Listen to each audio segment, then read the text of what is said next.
Okay, lesson 21 homework. Says given the set of data, find the measures of dispersion. And I guess not just dispersion because the mean is a measure of center. So we're going to find all of these. And first, let's define what these mean, right? And how we find them in our calculator. The mean is x with a bar on top.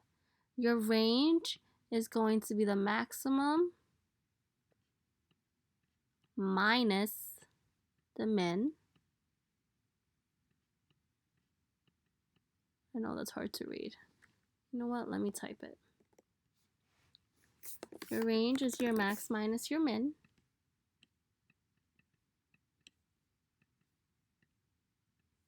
Your interquartile range is your Q3 minus your Q1. So we need to find all of these, and we're going to find all of these values using our calculator.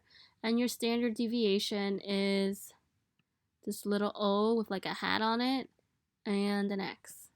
So we're looking for all of these values in our calculator. So we open up our calculator and we want to enter this data. So we go to Stat, Edit, and whoops, I didn't clear this from my last problem. So let me clear it.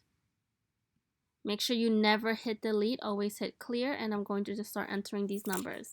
39.7, 25.39.7, 25.5, 29.4, 33.6, 32.5, 29.8, 26.5, 30.1, 28.8, 26.3, 34.8, 29.9, 30.2, 30.30.2, 33.5, and 27.2. Once we have all our data entered, we're going to hit Stat.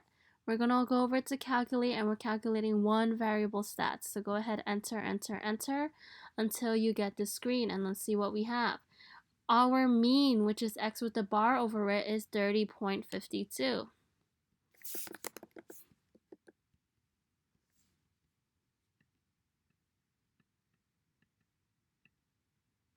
So that is our mean. Our range is our max minus our min. So our max is 39.7, and we want to take away 25.5. 39.7 minus 25.5. And I'm going to save this for later, so I don't got to keep coming back to the screen. Our interquartile range is going to be our Q3, 33.5, minus our Q1, 27.2.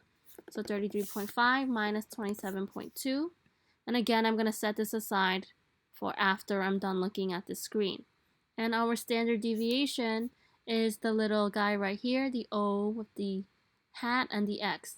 And we're going to round that to 3.655, right? So this last 5 tells us to round up. So this is 3.66. All right, so in our calculator now, let's go back.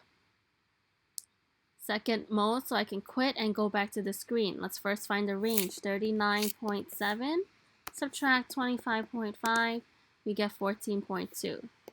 And that is our range. And then for our interquartile range, we have 33.5 minus 27.2, and we get 6.3. And that is our interquartile range. I'm going to do the same step for the rest of these problems. Okay? If this one down here is hard for you, what you're going to do is list out the numbers. My first number was 12. And then I got 3 14s. Just so everybody knows what I'm doing, each of these points represents a number. Then I got 14. Then I have 15, 15, 16, 16, 16, 17, 17, 18, 18, 19, 20. So this is the data for this question, and you're going to do the same steps we did in our first problem. Go ahead and try to do the rest of these problems by yourself.